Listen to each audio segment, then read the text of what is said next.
When my name was called, the auditorium shook with applause. Cameras flashed. My hands trembled as I accepted the award I had clawed my way toward for years. But the seats I'd saved in the front row, 5 of them marked with their names, remained empty. My family wasn't there. As I left the stage, the medal cold against my palm, someone brushed past me, a stranger, a whisper in my ear, "Welcome home." And when I looked down, there was a key in my hand. My phone buzzed, 66 missed calls, all from my family. I didn't answer. Growing up, I was always the background child. My sister was the beauty, my brother the golden boy. I was the afterthought. I worked, studied, sacrificed. Every milestone I reached, they met with silence. When my research got published, they shrugged. When I was promoted, they barely looked up from their wine glasses. But when it was their victories, my sister's engagement, my brother's new car, they threw parties, toasts, vacations. That night should have been different. My award wasn't just a plaque, it was proof, recognition from the world that I was worth something. But they'd chosen a trip, sun, cocktails, laughter, without me. The betrayal wasn't new, but it was final. The pattern was always there. They celebrated together, excluding me. Group chats that I wasn't added to. Photos of dinners I was never invited to. But when I saw the vacation pictures, my siblings clinking glasses, my parents in the background, all smiling on the same night I stood alone under stage lights, something in me shifted. It wasn't neglect, it was deliberate. I was never one of them, and they thought I'd keep begging for scraps. The shift. I didn't cry, not that night, not anymore. Instead, I stared at the key. The stranger's words echoed, "Welcome home." It took me a moment to realize it wasn't random. The key was to my aunt's house, the one she'd promised me years ago in whispers my parents dismissed as fantasy. She'd said, "One day they'll see you don't need them. One day this will be yours." That day had come. The house wasn't just a home, it was wealth.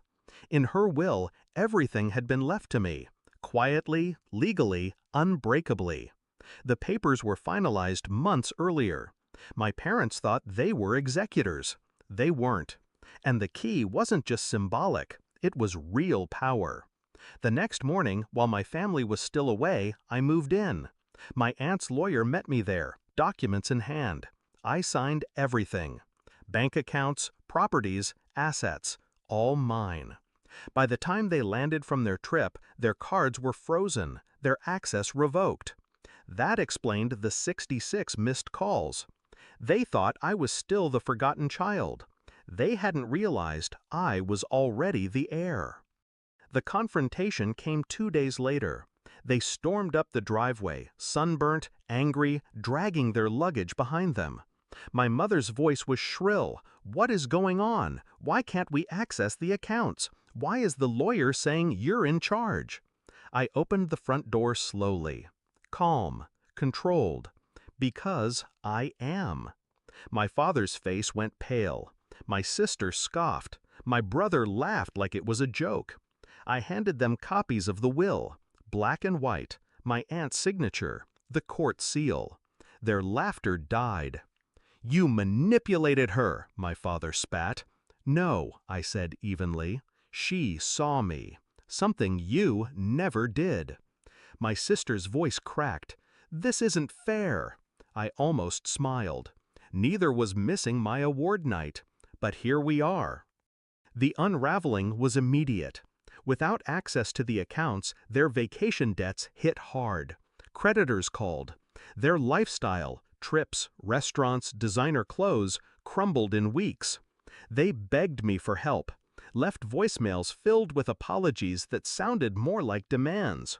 But I never raised my voice, never cursed. My revenge was silence, paperwork, locked gates. I gave them nothing. Now I sit in the library of the house they once dismissed as an old woman's burden. My medal rests on the mantel, gleaming in the sunlight.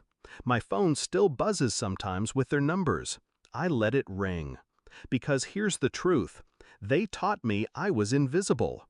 I believed them. Until the night I stood on that stage, key in hand, 66 calls lighting up my screen, and I realized I never needed their applause. I only needed their absence. That was my award. That was my homecoming.